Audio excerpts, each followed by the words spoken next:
invité ce matin, Jordan Bardella, député européen et président du Rassemblement national. Bonjour Jordan Bardella. Bonjour. Vous êtes notre invité exceptionnel jusqu'à 9h, comme nous le faisons à chaque fois, évidemment. Donc dans ces conditions, vous répondrez en direct aux questions des auditeurs qui nous appellent. Merci de votre invitation. Au 0826 300 300, ce sera donc tout à l'heure après 8h30. Alors toutes les questions, parlons vrai, bien sûr, sans tabou.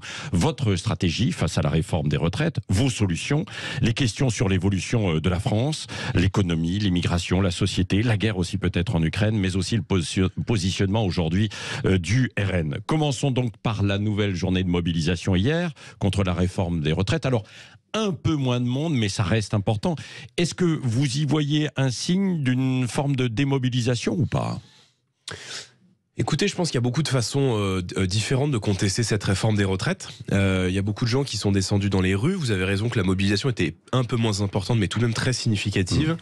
Et moi, ce qui m'interpelle, c'est qu'il y a beaucoup de Français qui se mobilisent, qui ne se sont jamais déplacés pour manifester, y compris d'ailleurs pendant les Gilets jaunes. Et dans ces manifestations, il y a vraiment des Français de toutes origines, de toutes confessions, sur le plan social évidemment, des fonctionnaires, j'ai vu des policiers, des pompiers, des gens qui sont vraiment issus de toutes les strates sociales de notre société. Et en réalité, cette majorité de refus, ces 72% de Français qui sont opposés à la réforme des retraites, eh bien cette majorité de refus, elle vit, elle est animée, et elle a été en très grande partie pacifique, cette manifestation. Donc je me réjouis que les Français y soient allés, et je leur rappellerai que est en train de se décider aujourd'hui à l'Assemblée nationale la mère de toutes les batailles, puisque en réalité c'est à l'Assemblée que le Rassemblement national lui mène l'opposition, parce que nous avons le premier groupe d'opposition à Emmanuel Macron. Par rapport à la mobilisation, vous n'appelez pas à manifester. Alors vous avez dit oui. Non, moi j'ai dit qu'à titre personnel. Écoutez, moi je suis président du Rassemblement national.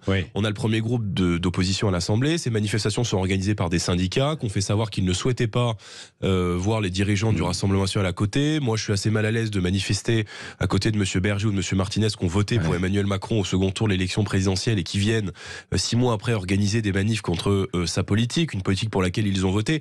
Mais il y a beaucoup de nos élus, il y a beaucoup de militants, il y a beaucoup d'adhérents, beaucoup d'électeurs. Je pense que il y en a beaucoup qui descendent. Je pense que si vous voulez, je pense que c'est important. Vous avez des retours. Je pense que je n'ai pas à récupérer. Si je descends dans la rue, vous allez me poser la question inverse en me disant vous n'avez pas le sentiment de faire de la récupération de la manifestation que vous n'avez pas organisée, qui est organisée par les syndicats. Donc je pense qu'on a besoin. Je pense que on doit mettre ce texte en échec, et je pense qu'on a besoin de l'énergie de chacun, de la mobilisation de tous. Et c'est vrai que la nôtre spécifiquement, qu'avant le premier groupe d'opposition à l'Assemblée, c'est de faire en sorte que ce texte ne soit pas voté à l'Assemblée nationale. Oui, c'est ça. Mais et pour samedi, puisqu'il y a un nouvel appel à la mobilisation, vous appelez encore justement à descendre dans la rue. Je pense qu'il y a encore une fois, il y a plusieurs façons de s'y opposer. Je pense que les Français ont raison. Vous dites oui. Oui, je pense que les Français ont raison d'aller marcher pacifiquement. Parce que ça fait encore une fois, je pense que Emmanuel Macron doit prendre conscience que sa politique elle est dure, que sa politique est brutale, et surtout qu'il y a beaucoup de gens aujourd'hui qui ne comprennent pas que les gens qui sont au pouvoir n'arrivent plus à se mettre à la place des Français au quotidien. Et quand les gens là commencent cette nouvelle année 2023 avec l'inflation, l'augmentation des tarifs des péages au 1er février, des tarifs des carburants qui a atteint un niveau qu'on n'a pu atteindre depuis 6 mois, de l'augmentation de la facture d'énergie et du coût de la vie d'une manière plus large, qu'il y a beaucoup d'inquiétudes dans le quotidien des gens, et qu'on vient leur dire là à la rentrée vous avez 13 jusqu'à 64 ans, je trouve ça profondément cynique, et ça montre vraiment une déconnexion entre ceux qui prennent les décisions et ceux sur qui s'exerce le pouvoir, c'est-à-dire le peuple français. Oui, c'est ça. Mais alors si Philippe Martinez, qui lui appelle à des grèves plus dures, plus nombreuses, plus massives, qui peuvent être aussi plus tendues, est-ce que là vous continuerez de soutenir ces manifestations ? Non, mais moi j'ai une ligne très claire, c'est le blocage. Je pense que le blocage, c'est la double peine pour les Français. C'est-à-dire que quand il y a des blocages, en réalité, ça pénalise les Français qui ont la double peine, parce qu'ils ont la réforme à 64 ans, et en plus, ils ont des difficultés pour aller mettre de l'essence dans leur voiture, etc. Et je pense que les gens n'ont pas besoin de ça aujourd'hui. Donc, évidemment, la manifestation, c'est un droit qui est fondamental dans notre société. Et encore une fois... qu'il y ait des manifestations, qu'il y ait de la mobilisation dans le débat public, moi je trouve ça parfaitement sain, et je pense que c'est ça la richesse de notre Vous craignez des tensions là, maintenant, justement, il y a eu des tags hier, etc. Même à l'Assemblée, c'est tendu aussi, quoi. Oui, alors pas de la responsabilité des Français qui pacifiquement descendent, mais de la responsabilité toujours des mêmes d'ailleurs, de la NUPES qui a dit à plusieurs reprises, après avoir appelé à voter Emmanuel Macron au second tour de l'élection présidentielle, qu'il voulait transformer, vous vous en souvenez, l'Assemblée nationale en ZAD. Bon, nous on n'est pas dans cette logique, parce que en réalité ce que fait fait la NUPES aujourd'hui, c'est un cadeau fait au gouvernement. C'est-à-dire qu'ils sont tellement... ils sont tellement... regardez, je vous donne un exemple très clair. À l'Assemblée nationale, la NUPES a déposé entre 15 et 20 000 amendements. Ils ont créé un embouteillage législatif qui est complètement puéril, avec des amendements où on déplace des virgules, etc., avec des milliers et des milliers d'amendements. En réalité, en faisant ça, vous savez que le gouvernement a engagé une procédure spéciale pour raccourcir le débat parlementaire. Si vendredi, à minuit... le texte n'est pas voté pour ou contre, parce que voter, il peut être voté favorablement ou défavorablement à l'Assemblée. Le texte s'en va au Sénat et échappe en première lecture à l'Assemblée nationale. Or, en réalité, il ne s'agit pas de déposer des milliers et des milliers d'amendements. Qu'est-ce que vous voulez, vous? Parce que la NUPES, ils disent de toute manière, on ne veut pas de ce texte, donc ça ne sert à rien. Mais en réalité, il facilite la mise il facilite l'adoption de ce texte. En réalité, un seul amendement aurait suffi à faire tomber l'article 7. Et cet article 7, c'est celui qui prévoit notamment le report de l'âge légal. Et en réalité, on aurait pu se mettre d'accord. Je veux dire, on a proposé, vous avez vu qu'il y a eu lundi dernier, nous depuis le la motion référendaire, on propose un référendum, parce que je pense qu'on ne peut pas gouverner contre le peuple français, et que quand on a une réforme qui est aussi très largement rejetée, je vous le rappelle, par 94% des actifs, on doit mettre ce texte par référendum, parce que c'est un choix de société pour le peuple français. Quand on a dit ça, on a proposé un référendum. On a obtenu à l'Assemblée nationale, ça c'est une victoire concrète de nos 88 députés, une motion référendaire à l'Assemblée nationale. On a dit aux autres forces d'opposition, et notamment à la gauche, votez cette motion référendaire. Si la NUPES avait groupé ses voix aux voix du Rassemblement national, on aurait pu engager un référendum. Mais elle n'a pas voulu le faire par sectarisme, et je trouve que ce sectarisme, il frôle à la bêtise, parce que je pense que les gens sont fatigués de ces guerres de boutique. Alors surtout que on aurait pu engager ce référendum. Vous voyez, donc c'est du sectarisme, c'est de la bêtise.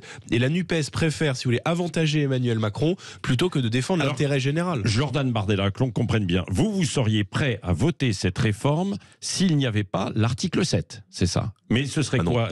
Non, pas du tout. Non, mais pas du tout. Je vous parle de la motion référendaire. Je dis qu'en réalité, il y a une vingtaine d'articles dans ce projet de loi. Il y a 10 articles de fond, mais je veux dire, le seul article, l'article qui est vraiment fondamental et sur lequel en fait tout le monde aurait pu s'accorder au-delà des chapelles politiques, c'est le fameux article 7. Mais enfin, si vous voulez, ça c'est de la cuisine parlementaire. Que je comprenne bien, c'est-à-dire s'il n'y avait plus, vous avez dit en fait, si on bloquait sur l'article 7, eh bien, c'est-à-dire qu'il n'y aurait pas de recul de l'âge de départ à la retraite. En fait, l'article, il y a plusieurs articles dans ce projet de loi, et l'article effectivement de report de l'âge légal, c'est l'article 7. Mais enfin, ça, si vous voulez, c'est de la cuisine parlementaire. Juste pour vous dire, en fait, pour que les gens qui nous écoutent comprennent. En réalité, on peut mettre ce texte en échec si les oppositions se rassemblent. Or, comme la NUPES ne veut pas voter avec le Rassemblement national parce ce sont des gens sectaires et que ce sectarisme il frôle à la bêtise, évidemment que ça arrange et ça avantage le gouvernement. Sans compter que de l'autre côté, on a la voiture balai du gouvernement avec les LR et probablement Monsieur Ciotti qui rêve d'être secrétaire d'État de Monsieur Attal. Lui carrément, il va à Matignon pour dire on va voter le texte. Ciotti rêve d'être dans le gouvernement et d'être avec. Ils veulent tous être mis. Il vous répondra parce qu'il sera invité de Jean-Jacques Bourdin ce midi. Écoutez, mais alors justement, bon courage. Quel est votre regard sur les LR et Éric Ciotti alors? Je pense que ils sont en train de devenir la voiture balai du gouvernement et que à chaque fois qu'Emmanuel Macron met en place une politique, ils sont derrière pour accompagner la mise en œuvre de ces textes. Voilà, c'est clair. Il y a aujourd'hui à LR une très grande partie des cadres qui souhaitent entrer dans la majorité présidentielle. Mais il y a aussi, c'est d'ailleurs le grand paradoxe de ce parti qui est aujourd'hui coupé en deux, des gens qui sont sur le terrain et des gens qui voient qu'il y a une grande partie des électeurs de LR qui sont opposés à cette réforme des retraites. Et moi, j'ai entendu un certain nombre de voix aux Républicains. D'ailleurs, certains députés des LR ont voté de manière pragmatique et en responsabilité la motion référendaire du RN pour que ce texte soit soumis au référendum. Et je les en remercie parce que c'est une décision qui est courageuse.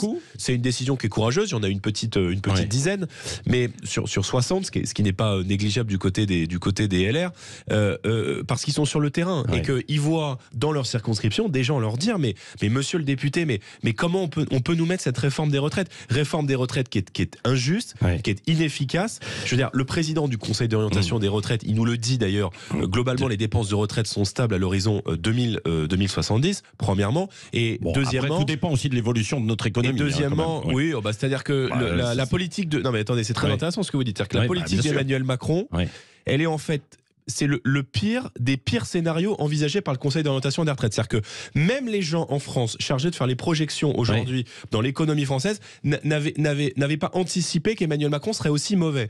Parce qu'en réalité, ce qu'on nous demande... Il y a aussi le contexte. Non, c'est la pire des pires hypothèses du Conseil d'orientation des retraites dans laquelle on se dirige. Pour une raison très simple, c'est que en réalité, le gouvernement cherche là à éponger avec cette réforme des retraites la propre pénurie qu'il a lui-même organisée. Et tous les arguments, moi j'ai entendu attentivement Gabriel Attal et Olivier Dussopt à l'Assemblée nationale, tous les arguments qu'ils utilisent, comme les arguments qu'a utilisé Elisabeth Borne dans le JDD dimanche pour vendre cette réforme des retraites, ont été contredits par Emmanuel Macron hier et avant-hier.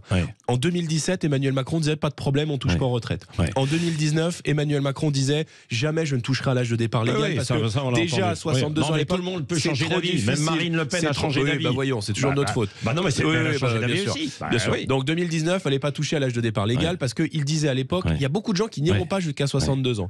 Et alors là, ils ont totalement changé. Ils sont passés de la pédagogie il y a 15 jours à là quasiment la menace vis-à-vis des gens en disant si on ne vote pas ce texte, ça va être l'effondrement du système économique. Une petite parenthèse avant de revenir sur le fond. Donc moi je dis juste aux gens qui nous écoutent, ne croyez rien de tout cela parce que tout est à relativiser quand tout n'est pas faux. Juste en fait une petite parenthèse politique. Les LR, vous êtes prêts à travailler avec certains LR et certains LR sont prêts à travailler avec vous, premièrement. Et puis deuxièmement, est-ce que vous avez eu des discussions avec des gens de la NUPS? Je sais qu'au sein de la NUPS, il y en avait certains et de LFI qui étaient divisés, qui étaient prêts à vous soutenir sur la motion référendaire. Ah bon? Oui, non. Écoutez, non, vous en avez pas parlé avec eux. Je pense qu'il y a des gens bêtes partout, c'est-à-dire que là c'était pas bête. Ils étaient prêts à vous soutenir pour vous. Mais inversement, je veux dire, il y a des gens sectaires partout.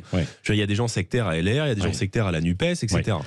Il se trouve effectivement que à LR, il y a une partie des LR qui probablement partage aussi les orientations du Rassemblement national sur la volonté de baisser la fiscalité, de rendre du pouvoir d'achat, le retour de l'autorité dans notre société, la défense de notre identité. Je pense qu'il y a des points de convergence avec beaucoup, mais il y a aussi beaucoup de LR qui se sentent proches, comme M. Ciotti, qui se sentent proches d'Emmanuel Macron et qui le disent d'ailleurs dans cette réforme des retraites. Jordan Bardella, vous parlez beaucoup de la France des BTS.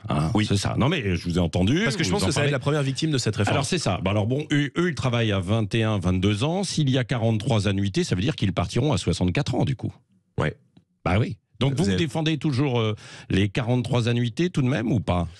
Moi, d'abord sur ces 43... parce que, voyez... je vais vous expliquer. D'abord sur le volte-face du gouvernement, c'est très intéressant parce que ça montre qu'en fait, la réforme n'a pas d'objectif en fait, fondamentalement économique.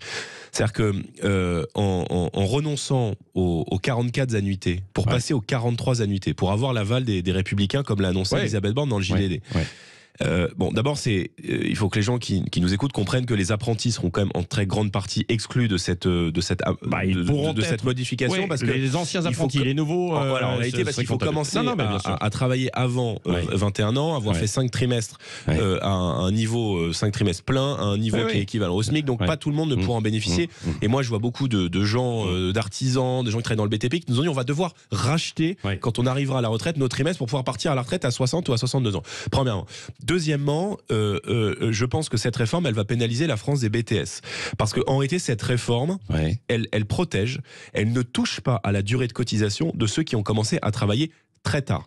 Je vous donne un exemple concret. Quand vous êtes boulanger, quand vous êtes infirmier, quand vous êtes boucher, vous allez, avec la réforme du gouvernement, devoir cotiser environ 44 annuités. Quand vous commencez à travailler à 24 ou 25 ans, que vous êtes, je sais pas, vous êtes cadre dans la haute finance ou cadre chez McKinsey et que vous êtes allé vous balader 1 an ou 2 à Singapour, vous allez devoir cotiser 42 ou 43 annuités pour converger donc à vos 43 ou 44 annuités et à 64 ans de départ à l'âge légal. Donc c'est une réforme qui est perçue comme injuste parce que en réalité il faut avoir commencé à travailler très tard pour être protégé par le gouvernement. Et on a un peu le sentiment que avec eux, et depuis le début du règne d'Emmanuel Macron, on demande toujours des efforts aux mêmes, on demande toujours des efforts aux premiers de corvée et on exempte totalement d'efforts à chaque fois les premiers de cordée et les gens qui ont des hauts revenus. Or moi je pense, effectivement c'est le sens de notre réforme. Nous, notre réforme, le contre-projet que défend et la vraie vision qu'on a de la retraite, qui est un choix de société, c'est de dire plus on commence à travailler tôt, plus par définition on a un métier difficile et plus on doit donc partir tôt. Ouais. Donc nous on défend un départ à l'âge mais budgété. combien d'annuités vous défendez? Ça avait été 43 budgété ans, dans le projet présidentiel. On verra ça de tout Marine à Le Pen. l'heure aussi. Mais, 60 ans et 40 annuités pour ceux qui ont commencé à travailler entre 17 et 20 ans. Et D'accord. au-delà de 20 ans, il y a Ouais. une progressivité qui se met en place, naturellement, et qui va jusqu'à 62 ans et 42 annuités. On l'avait financé, on l'avait chiffré, on 42 l'avait annuités. équilibré. Mais si Pour une raison très simple. si vous démarrez à 25 ans, donc vous Mais allez vous- jusqu'à 67. Mais vous avez raison. Mais Ouais. c'est plus que si vous avez commencé à travailler à 20 ans ou 21 ans, par exemple. Pas très clair, tout et ça. pour- Ouais. Ah non. Bon, on reprendra. Ah bah non, c'est tout très ça. clair. C'est très Et clair. d'ailleurs, je vais même vous dire, on avait diffusé pendant la campagne présidentielle, vous êtes sur le site du RN, du Ouais. Rassemblement National, il y a un tableau. Ouais. Vous savez à l'âge Ouais. auquel vous entrez, Ouais. et vous savez à l'âge auquel vous sortez. Il n'y a pas d'histoire d'usine à gaz, de trimestre à racheter, etc. Parce que je Il pense y a que les besoin d'un gens. tableau Excel on- quand même, quoi. Voilà. Enfin, excusez-moi, on compte pas des Non, bonbons bah, sur une table évidemment. non plus. Bon, voilà.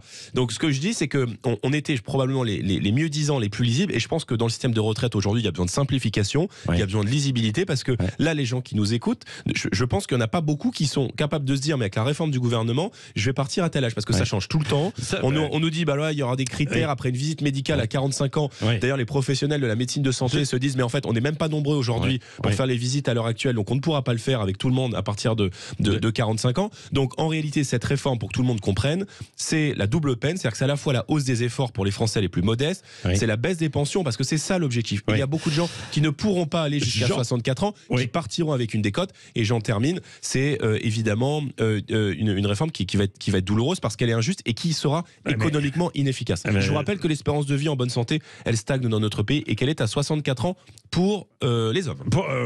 Pour ceux qui ont Et 65 ans pour les femmes. sur des métiers pénibles notamment. Allez, on va voir avec les auditeurs qui vont vous appeler 0826 300 300 dans un instant. Vous restez avec nous jusqu'à 9h. Jordan Bardella, le président du Rassemblement National. Et puis Éric Ciotti vous répondra ce midi chez Jean-Jacques Bourdin à midi, là, évidemment, sur ce que vous avez dit en fait à l'instant. 0826 300 300, c'est à vous de jouer dans un instant. Et puis la revue de presse également. Le Grand Matin Sud Radio, 7h-9h, Patrick Roger. Dans un instant, nous poursuivons l'entretien avec vous qui posez directement les questions à Jordan Bardella jusqu'à 9h évidemment. Avant cela, on va lire la presse comme chaque matin avec vous, Benjamin Glaise, les grands titres. Les journaux qui reviennent évidemment largement sur la 3e journée de mobilisation. Qu'est-ce qui ressort? Alors moins nombreux mais motivés, c'est Ouais, ça. c'est ce qui ressort un peu partout. C'est le titre d'ailleurs de Sud-Ouest. Cette vérité finalement à double face. D'un côté une mobilisation qui marque le pas, de l'autre une motivation encore bien présente alors qu'une nouvelle journée d'action est prévue samedi prochain. Toujours motivé, titre d'ailleurs l'Est républicain, toujours là pour la République, le républicain lorrain. Un choix un peu différent à la une de la dépêche de midi, la dépêche qui s'interroge de son côté sur l'éternelle bataille de chiffres. Hier, ils étaient près de 2 millions de manifestants selon les syndicats, 757 000 pour le ministère de l'Intérieur. Un tout autre sujet dans le Canard enchaîné qui va peut-être valoir un commentaire de Jordan Bardella, celui des chiffres des expulsions en France. Oui, expulser plus et plus vite, vous vous souvenez, c'est l'objectif du projet de loi sur l'immigration qui a été présenté le 1er février en Conseil des ministres. Et selon le Canard, Gérald Darmanin a trouvé une astuce pour embellir les chiffres. Ça concerne les fameux OQTF. Vous savez, les obligations de quitter le territoire français. Le tour de passe-passe consisterait à ne plus compter toutes les OQTF, mais seulement leurs titulaires. Sachant qu'un même individu peut cumuler plusieurs OQTF, ça permettrait de faire baisser artificiellement les chiffres. On passerait alors, selon le Canard, sous la barre des 100 000 OQTF délivrés en France, contre en moyenne 120 000 chaque année. Ouais, un commentaire, Jordan Bardella, sur cette information dans le Canard enchaîné? J'ai même pas besoin de commenter l'information, quoi. C'est le seul moyen qu'a trouvé le gouvernement pour agir sur l'immigration, c'est de maquiller les chiffres. Bon, voilà. Non, mais les gens qui nous écoutent comprennent bien qu'aujourd'hui tout le monde rentre en France, mais personne ne sort, et que ce gouvernement est bien incapable de protéger les Français. Or, ces OQTF non appliqués ont évidemment des conséquences sur la sécurité des Français. Tous les jours dans notre pays, il y a des agressions, des attaques de la part de gens qui font l'objet d'une procédure d'expulsion et qui ne sont pas renvoyés chez eux. Or, tout ça a des conséquences sur la sécurité des Français. Ouais, et donc, sur le projet d'ailleurs immigration qui va venir, là, vous aurez une position. Quelle sera votre position? Parce que la volonté aussi de de réglementer un peu à travers des gens qui viennent pour travailler, et puis les autres, on doit durcir les procédures. Moi, je ne souhaite pas que le Rassemblement national vote un projet de loi qui permet de simplifier les régularisations de travailleurs clandestins. Parce qu'en réalité, c'est un appel d'air considérable qu'on envoie d'abord des grands patrons à des grandes boîtes en leur disant vous pouvez continuer à faire appel à l'immigration pour faire peser à la baisse sur les salaires. Tout cela sera largement facilité, premièrement. Et deuxièmement, si on est amené à discuter d'une nouvelle loi sur l'immigration, c'est parce que la première qui avait été discutée, la loi Collomb en 2018 par Emmanuel Macron, proposée par Emmanuel Macron, avait été complètement inefficace. Les chiffres là qui sont sortis de l'immigration il y a quelques jours sont absolument hallucinants. Il y a un étranger qui rentre toutes les 2 minutes dans notre pays et en fait tout est en augmentation. Le chiffre de l'asile, les chiffres de la régularisation. Or moi je pose la question, est-ce que les Français sont d'accord avec cette politique de submersion migratoire? Moi je ne le crois pas. Et c'est la raison pour laquelle nous souhaitons qu'il y ait un référendum sur la question de l'immigration. Ça reviendra, le référendum. Ah oui, mais on aime bien la démocratie. Donc bon, voilà. Ce sera l'autre grande question après les retraites. Alors du côté de l'économie, on a vu, c'est la bonne nouvelle, c'est le spectre de la récession mondiale qui s'éloigne selon la une du Figaro. Oui, le quotidien qui estime que les plus sombres prévisions en raison de la guerre en Ukraine ne sont pas réalisées. Oui. Bon, c'est pas vraiment l'avis du côté des Échos qui titre sur notre commerce extérieur le plongeon. Éric Revel nous en parlait hier. La France qui a enregistré l'an dernier le pire déficit commercial de son histoire, moins 164 milliards d'euros. Le quotidien économique pointe deux causes, la flambée de l'énergie, mais aussi la perte de compétitivité de notre industrie. À l'inverse, les services enregistrent un excédent de 50 milliards. Oui, et à propos, il y a une information qui vient de tomber tout à l'heure, c'est Total Énergie qui annonce près de 20 milliards d'euros de bénéfices pour 2022, des bénéfices et des résultats records. Est-ce que vous demandez, comme la NUPS, Jordan Bardella, un partage de ces bénéfices, davantage de taxation ? Je pense qu'il faut une taxation sur les super profits. Ouais. Je sais qu'il y a déjà beaucoup de taxes dans notre pays, qu'on est probablement le pays qui a le pays aux 480 taxes. Nous avons beaucoup de taxes dans notre pays, mais les gens ont le sentiment que il y a une injuste répartition des prélèvements obligatoires dans notre pays et je pense que les grands groupes doivent contribuer aussi à la situation difficile de beaucoup de nos compatriotes. Et vous savez qu'on avait proposé notamment d'exonérer de TVA les produits de première nécessité, c'est-à-dire le riz, les pâtes, les couches, les produits hygiéniques pour les femmes, etc. Et que ces mesures soient financées par une surtaxation sur les grands groupes pétroliers, gaziers notamment. Et on avait proposé notamment à l'Assemblée nationale sur le modèle de ce qu'a mis en place la Grande-Bretagne, l'Italie ou la Hongrie, c'est-à-dire on regarde pour les grands groupes, on regarde vos bénéfices cette année, on regarde les bénéfices l'an dernier et on prend un tiers de supplément. C'est assez raisonnable. Ça a été fait dans beaucoup de pays qui sont pas des pays d'horribles pays communistes et je pense que ça permet de retrouver un juste équilibre des choses et ça permet surtout de financer des mesures de baisse de TVA, de pouvoir d'achat pour les Français les plus modestes. Oui. Allez, on l'a proposé, la NUPES avait refusé de le voter à l'Assemblée nationale. On termine par un autre chiffre un peu plus léger. Dans le Parisien aujourd'hui en France, c'est 115 000. Oui, c'est le nombre de billets vendus hier par une certaine Beyoncé pour ces 2 concerts en France, au Stade de France le 26 mai, à Marseille le 11 juin. Ouais. 115 000 billets qui sont partis en seulement 46 minutes. Patron du Vélodrome qui affirme qu'il n'a jamais connu une telle demande depuis 2014. Et alors ça a carrément fait bugger la billetterie en ligne du Stade de France pendant quelques minutes hier. Jordan Bardella, vous avez acheté votre billet ou pas? C'est Queen Bee. Non, oui. j'ai pas acheté mon billet, mais écoutez, Vous êtes fan de Beyoncé? Oui, enfin j'écoute. Qu'est-ce que vous écoutez comme musique? Si vous avez le temps d'écouter de la musique. J'écoute Sud Radio. Vous écoutez Sud Radio, mais il n'y a pas beaucoup de musique en fait sur Sud Radio. Non mais Beyoncé, vous oui, bien oui, très bien, oui, c'est bien. Ouais, donc vous pourriez aller à ce concert, quoi. Ouais, mais je crois qu'il y a conflit parce qu'il y a le concert d'Aya, je crois le même soir. Et Nakamura, voilà. Et je crois que ces places sont parties en un quart d'heure. Et vous préférez? Je suis quand même un peu. Ouais, c'est vrai. Ouais, bon, d'accord, très bien. Allez, on marque une petite pause et dans un instant, Jordan Bardella qui répond à vos questions en direct sur Sud Radio jusqu'à 9h. Le Grand Matin Sud Radio, 7h-9h, Patrick Roger.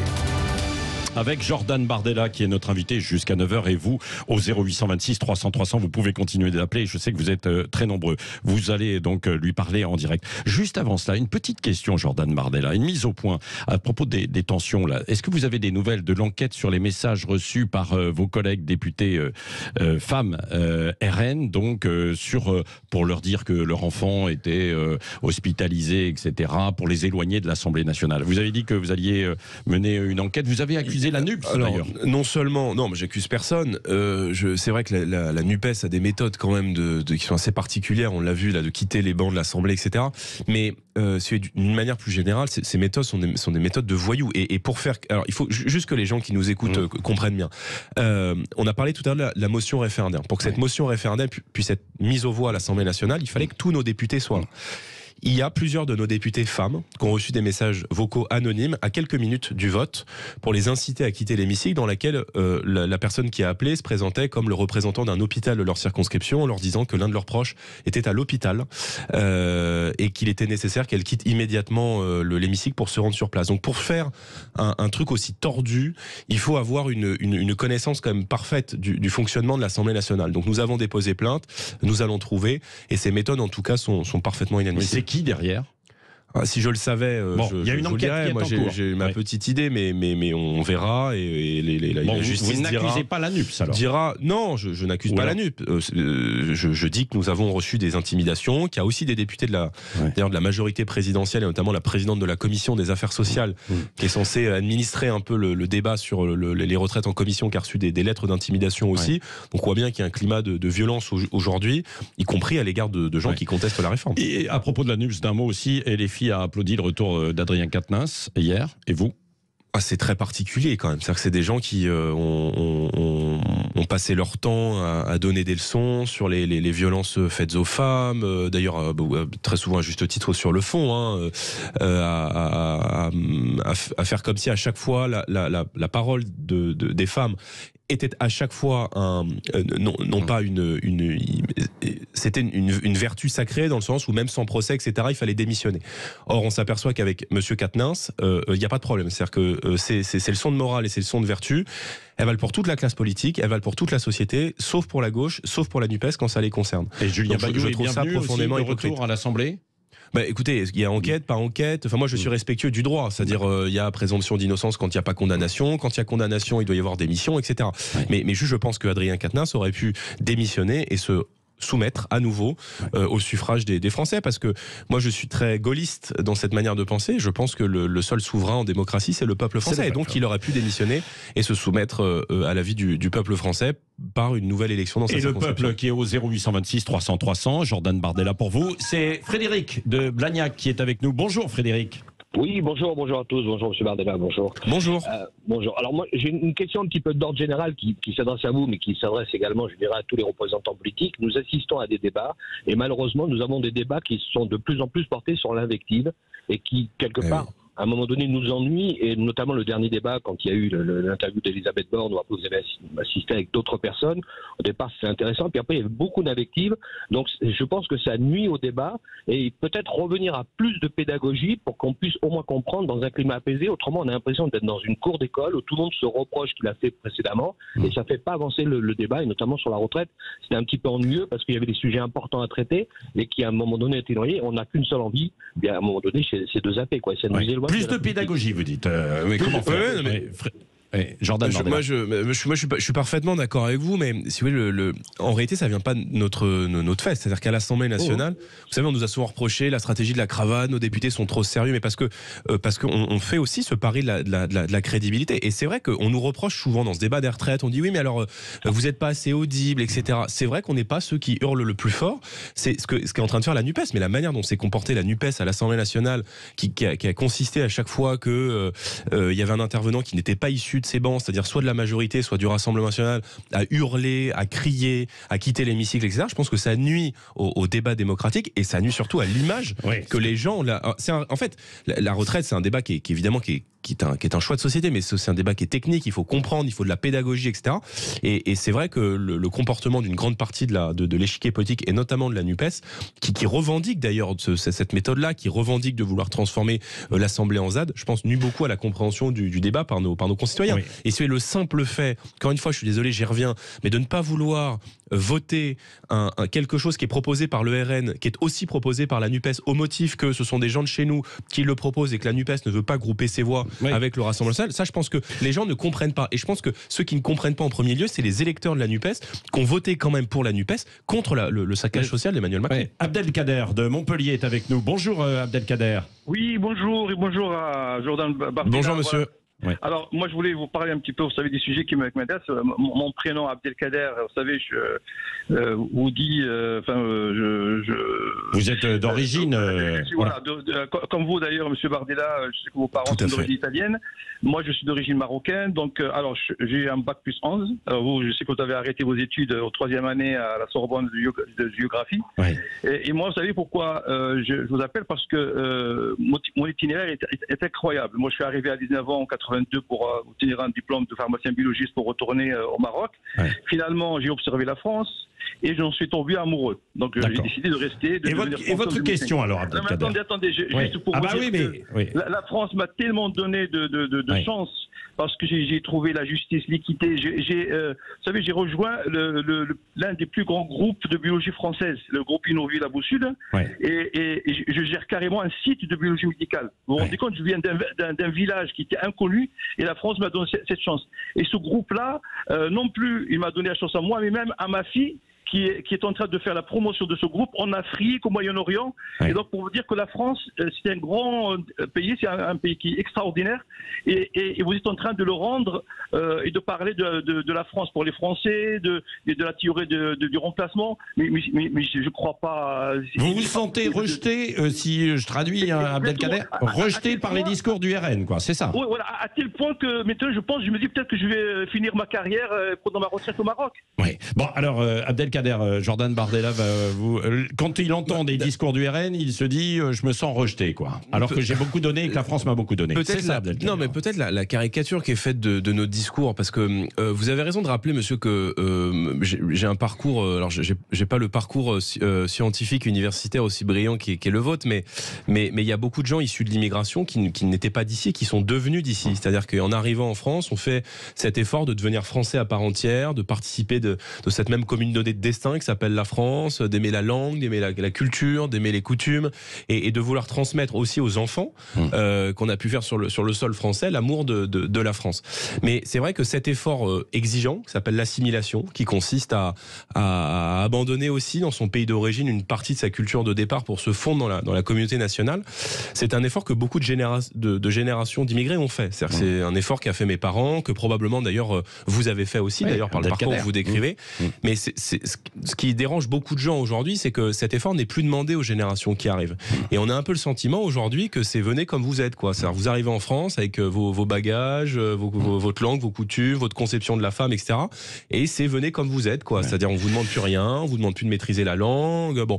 Et je pense que tout ça crée aussi un sentiment d'injustice à l'égard de gens qui étaient là avant et dont beaucoup d'ailleurs ne reconnaissent plus le pays dans lequel ils ont grandi et ont parfois le sentiment de se sentir étranger dans leur propre pays. Mais ce ressenti-là, c'est aussi le ressenti de beaucoup de Français issus de l'immigration. Allez, il nous reste 3 minutes. Luc du Val-de-Marne est avec nous. Bonjour Luc. Bonjour Patrick, bonjour à Laurie, bonjour à toute votre équipe. Bonjour Monsieur Bardella. Bonjour.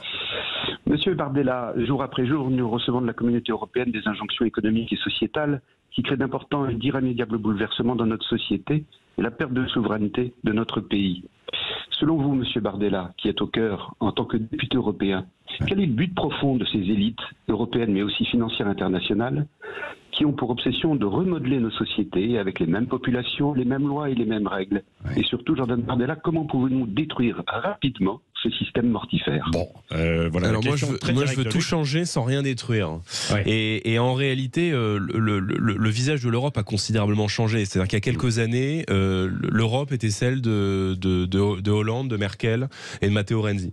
Aujourd'hui, on est en train de voir arriver au sein de l'Union européenne des gouvernements souverainistes. On l'a vu en Italie avec Madame Meloni et Monsieur Salvini, qui partagent aussi l'ambition de réorienter le fonctionnement de l'Union européenne. On l'a vu en Hongrie, on le voit dans beaucoup de pays européens et on le voit aussi en France avec la progression du RN.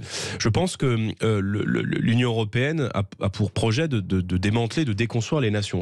On le voit là encore aujourd'hui, c'est très flagrant sur la question des agriculteurs, où en réalité les agriculteurs subissent la double peine, c'est-à-dire qu'ils subissent la politique de l'Union européenne qui a pour but quand même de démanteler les filières agricoles françaises par la multiplication des accords de libre-échange, par l'addition systématique des normes et par la mise en concurrence de nos produits, de nos éleveurs, de nos filières, de nos agriculteurs avec des produits du monde entier politiques qui ne respectent aucune de nos normes. Et se rajoute à cela le fait qu'Emmanuel Macron veuille être le bon élève de la construction européenne. Je vous rappelle qu'il y a eu un référendum en 2005. On parlait beaucoup des référendums. La dernière fois qu'on a demandé l'avis aux Français sur le fonctionnement de l'Union européenne, ils l'ont rejeté en 2005. Et donc, il faut aussi entendre la volonté de voir revenir la souveraineté aujourd'hui. Et nous proposons précisément aux Français de reprendre le contrôle de notre pays, par notamment le patriotisme économique, la maîtrise des frontières, ou la souveraineté juridique est peut-être la plus importante, et qui consiste à dire que les lois françaises, les lois votées en France doivent être supérieures à toute autre loi, et notamment aux lois européennes. Il nous reste 30 secondes. Mais allez, désolé, c'est court, mais... Arnaud, mais bien sûr, mais Arnaud de Vannes est avec nous. La dernière question, Arnaud. Rapidement. Oui, bonjour Arnaud. Oui, bonjour. Bonjour Monsieur Bardella. Bonjour. Juste une question très rapidement. Que pensez-vous de l'union des droites ? L'union des droites. Est-ce que c'est encore possible, ça ? Moi, je veux faire l'union de tous les amoureux de la France. Voilà, je veux faire l'union de tous les patriotes. Alors, c'est vrai qu'il y en a à droite, c'est-à-dire qu'il y a beaucoup de déçus, de l'UMP, etc. Mais je pense qu'il y a aussi des abstentionnistes, des gens qui viennent de la gauche. Et vraiment, nous, notre projet, il consiste à rassembler tous ceux qui aiment la France, qui veulent. Est-ce que ça a encore un sens, d'ailleurs, droite et gauche ? Ou est-ce que c'est mondialiste et souverainiste, par exemple ? Je pense que c'est un clivage qui est assez dépassé. Je vais vous dire, je pense que c'est un clivage qui ne parle pas à ma génération. Je pense qu'aujourd'hui, la grande fracture dans toutes les sociétés occidentales et dans toutes les sociétés, en réalité les sociétés européennes, c'est une société où s'affrontent les idées nationales, les idées patriotes, la simple conception de la frontière comme limite, et le mondialisme, la fin des frontières, les transferts de souveraineté vers l'Union européenne ou vers des organisations supranationales qui veulent effacer les nations. Je pense que le véritable clivage, il est là aujourd'hui, et moi je veux rassembler tous ceux qui veulent que la France reste la France, tant dans sa souveraineté que dans son identité. Vous essaierez un jour de les rassembler pour la présidentielle. Vous serez candidat un jour à la présidentielle, Jordan Bardella, ou pas ? Je n'y pense pas en me rasant devant la glace le matin, selon la formule consacrée. Non. Non. Mais non. Vous êtes sûr ? Oui. À un moment mais vous serez candidat à la présidentielle un jour ? J'en sais rien, on verra. Mais vous en avez envie ? Là spécifiquement ce matin, non, mais ce que j'ai envie, c'est que mon pays aille mieux. Et vous voyez, quand on fait de la politique, ça veut dire qu'on ne peut pas être heureux tout seul, voilà, et qu'on se soucie du sort de nos concitoyens. Et je pense que nous allons arriver au pouvoir dans les prochaines années. Et quant à la prochaine élection présidentielle, moi je pense que Marine Le Pen est la plus légitime pour conduire nos idées, parce qu'en fait, on faisait 17% des voix en 2012, 34% des voix en 2017, 42% des voix en 2022. Et si effectivement on prend tous les 5 ans 10 points à chaque fois, je pense que la prochaine fois sera la bonne. Donc je dis juste aux Français qui nous écoutent ce matin, n'ayez pas peur, ce que vous vivez, c'est pas une fatalité dans votre quotidien, c'est la conséquence de choix politiques, et on peut changer les choses. Merci Jordan Bardella d'avoir été notre invité ce matin. Dans un instant, Valérie Expert, ensuite Jean-Jacques Bourdin, qui recevra justement Éric Ciotti entre midi et midi et demi. Secrétaire d'État de M. Macron. Allez, bonne journée à vous.